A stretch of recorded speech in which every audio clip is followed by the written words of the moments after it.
The year is 1000 AD. A man stands at the edge of a volcanic spring in the heart of Iceland, the steam rising around him like the breath of ancient gods. In his hands, he holds wooden idols, carved figures of Thor and Odin, deities his ancestors worshipped for generations. With a deliberate motion, he hurls them into the boiling water. This isn't an act of anger, it's a choice made not by a king's decree or a conquering army's sword, but by a vote. Iceland, the last pagan stronghold of the North, had just done something unprecedented in medieval Europe. They voted to become Christian. But here's the thing that makes this story so fascinating. It wasn't about faith, not really. It was about survival, politics, and one man's impossible decision that would change the course of history. This is the story of how democracy, not divine intervention, converted an entire nation. And the twist? The man who made it happen didn't even believe in the God he was choosing. Let's rewind a bit. By the year 1000, Christianity had swept across Europe like a wildfire. From Rome to the British Isles, from the Frankish kingdoms to Scandinavia, the old gods were falling silent. But Iceland was different. This remote island, settled by Norse explorers fleeing the tyranny of Harald Fairhair just over a century before, was a sanctuary for the old ways. Here, chieftains still sacrificed horses to Odin. Families still carved runes asking Thor for protection. The old gods weren't just myths. They were woven into the fabric of daily life, into the laws, into the very identity of what it meant to be Icelandic. Then came the pressure. Norway's king, Olaf Tryggvason, was a convert, and he was zealous about spreading his new faith. He wasn't asking nicely. He took Icelandic hostages. He threatened trade embargoes. He made it clear, convert or face isolation, possibly invasion. Iceland's economy depended on trade with Norway. Without it, this tiny island nation couldn't survive. The Icelanders were trapped between their gods and their stomachs.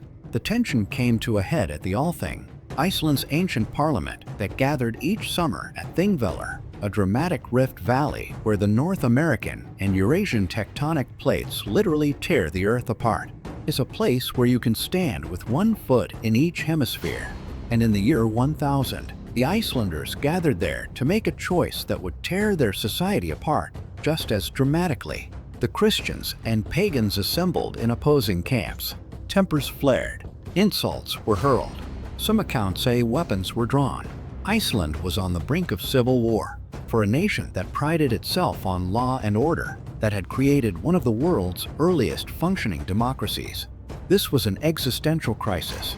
They could fight and destroy themselves, or they could find another way. Enter Thorgeir Ljósvetningagoði, the law speaker.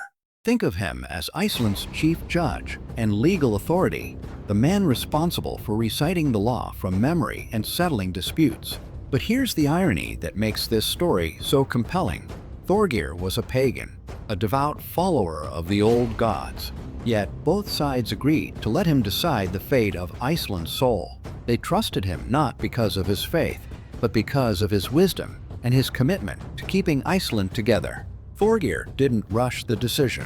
According to the sagas, he went to his tent, lay down, and pulled a cloak over his head. For a day and a night, he remained in silence, contemplating the impossible choice before him. Imagine the weight on his shoulders. If he chose paganism, Iceland would face economic ruin and possibly invasion. If he chose Christianity, he would be betraying everything he believed in, turning his back on the gods he had served his entire life. This wasn't a philosophical exercise. People's lives, Iceland's future, hung in the balance. When Thorgeir finally emerged, he called everyone to the Law Rock, the natural stone platform from which pronouncements were made. The crowd fell silent. What he said next would echo through history. He spoke about the danger of division, about how a nation split by two laws could not stand. Then he made his declaration. Iceland would become Christian. All Icelanders would be baptized. The old gods would no longer be worshipped publicly. But then came the compromise that reveals the genius of this decision. Thorgeir added provisions. Icelanders could still worship the old gods in private. They could still practice the old rituals behind closed doors. They could still expose unwanted infants and eat horse meat. practices Christians considered pagan. In public, they would be Christian. In private, they could be whatever they wished. It was a political masterstroke, a way to satisfy both the external pressure from Norway and the internal desire to preserve tradition. And that's when Thorgeir, the pagan law speaker who had just made Iceland Christian, went home and threw his idols of Thor and Odin into a volcanic spring. It's a moment that captures the profound sadness and pragmatism of the decision. He wasn't destroying his gods in triumph. He was acknowledging that sometimes survival requires sacrifice, even of the things you hold most sacred. Now, you might be thinking, wait, was this really a democratic choice if it was made under threat? That's the complexity that makes this story so relevant even today. Iceland didn't have the luxury of choosing in a vacuum. No nation ever does. They were making a decision under pressure, weighing their values against their survival. But here's what makes it democratic. They didn't let a king decide. They didn't let the strongest warrior decide. They chose a process, trusted a man both sides respected, and accepted the outcome, even though it satisfied no one completely. The conversion wasn't smooth. For decades, maybe centuries, Icelanders practiced a kind of hybrid faith. They baptized their children, but still believed in elves. They built churches, but still told stories of Thor. They recited Christian prayers, but still feared angering the hidden folk who lived in the rocks. Iceland's Christianity was uniquely Icelandic, shaped by the culture that accepted it rather than erasing that culture completely. And here's the beautiful irony. By choosing Christianity through a vote rather than through conquest, Iceland preserved more of its pagan culture than almost anywhere else in Europe, because there was no invading army to burn the old texts, no conquering king to execute the poets. Iceland's sagas survived. These epic tales of heroes and gods, of family feuds and exploration, were written down by Christian monks who still remembered and valued the old stories. Today, we know more about Norse mythology because of Iceland's conversion than we would if Iceland had violently resisted. There's something profound in this story for us today. We live in a world of polarization, where every issue seems to demand choosing sides, where compromise is seen as weakness, where different beliefs lead to division rather than dialogue. Iceland in the year 1000 faced the same challenge. They had every reason to tear themselves apart. Instead, they found a third way. Not surrender, not resistance, but adaptation. They chose survival over pride, unity over purity, and the messy reality of compromise over the clean lines of ideological victory. Thorgeir's decision wasn't heroic in the traditional sense. He didn't win.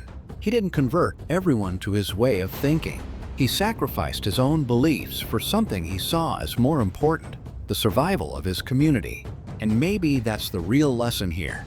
Sometimes the bravest choice isn't fighting for what you believe in. Sometimes it's letting go, adapting, finding the wisdom to know when to hold firm and when to bend. So the next time you face an impossible choice, remember the pagan law speaker who made his nation Christian, then went home and threw his gods into the fire. Remember that the most important decisions aren't always about being right. Sometimes they're about keeping everyone alive long enough to figure out what right even means. That's the legacy of Iceland's vote. Not that democracy always gives us the answers we want, but that it gives us a way to survive our differences. And in the end, survival is the greatest victory of all. Retry Claude can make mistakes. Please double-check responses.